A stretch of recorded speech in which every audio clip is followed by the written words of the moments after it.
नमस्कार, मी रोहित भारती.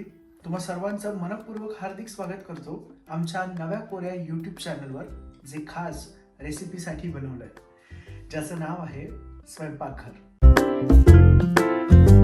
मित्रांनो, स्वयंपाकघर या कार्यक्रमाच्या माध्यमातून तुमच्यासाठी आम्ही घेऊन आलोय अतिशय दर्जेदार अशा रेसिपी, ज्या तुम्हाला तुमच्या घरामध्ये सुद्धा नक्की बनवून बघायला आवडतील आणि ज्या अतिशय सोप्या सुद्धा आहेत. चला तर मग आजच्या भागाला सुरुवात करणार आहोत एका उपवास स्पेशल रेसिपीने. आजच्या भागात आपण बनवणार आहोत उपवासाचे बटाटे.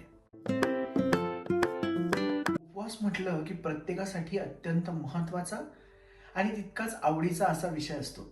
या दिवशी आपल्याला साबुदाण्याचे विविध पदार्थ, बटाट्याचे विविध पदार्थ, तळलेले चकल्या, वेफर्स अशा अनेकविध पदार्थांची मेजवानी खायला मिळते.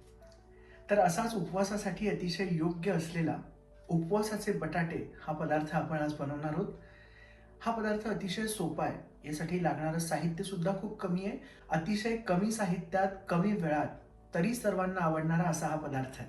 चला तर मग सुरुवात करूयात या पदार्थाच्या कृतीला. जाणून घेऊयात या पदार्थासाठी लागणारं साहित्य.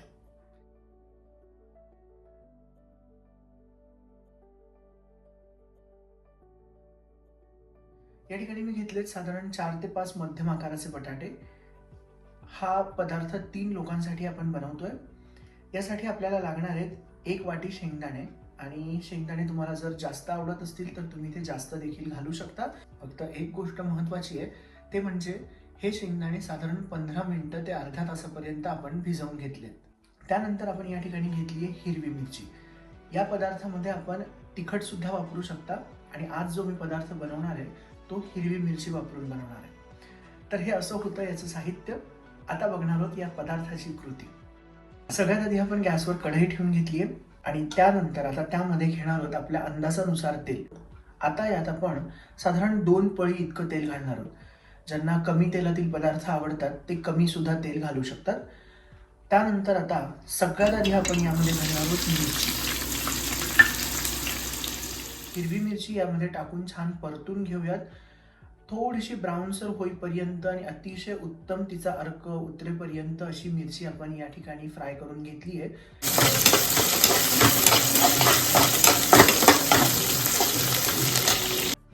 ह्यात आपण आता घालणार आहोत शेंगदाणे. हे जर गावरानी शेंगदाणे असतील तर पदार्थ अधिक चविष्ट बनू शकतो.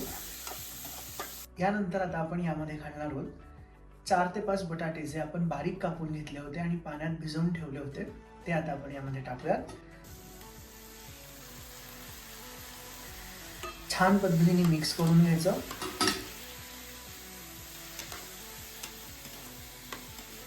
आता यात आपण घालणार आहोत चवीपुरतं मीठ.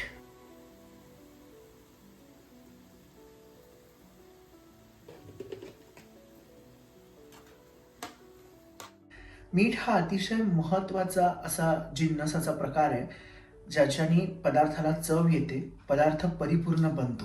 त्यामुळे चवीनुसार मीठ हे प्रत्येक पदार्थामध्ये आवश्यक असते. आणि आता 15 मिनिटासाठी आपण याला शिजण्यासाठी ठेवणार आहोत. पदार्थ शिजतोय तोपर्यंत तुम्ही आमच्या चॅनलला सबस्क्राईब करा आणि बेल आयकॉनला क्लिक करायला विसरू नका. तर आता 15 मिनिटं झालेली आहेत आणि बघू शकता तुम्ही अतिशय उत्तम असं टेक्स्चर या सगळ्या पदार्थाचं या ठिकाणी आलंय. तर असे आहेत हे उपवासाचे बटाटे. बघूनच अगदी आपली भूक वाढेल आणि पटकन खावासा वाटेल असा हा पदार्थ आहे. चला तर मग आता हा पदार्थ आपण सर्व करणार आहोत.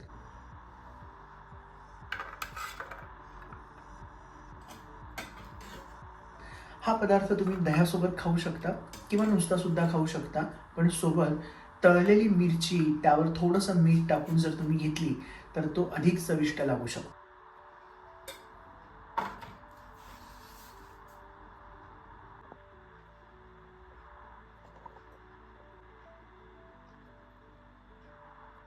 तर असा होता हा आजचा पदार्थ, उपवासाचे बटाटे. पदार्थ तुम्हाला कसा वाटला ते आमच्या कमेंट बॉक्सच्या माध्यमातून आम्हाला सांगायला विसरू नका.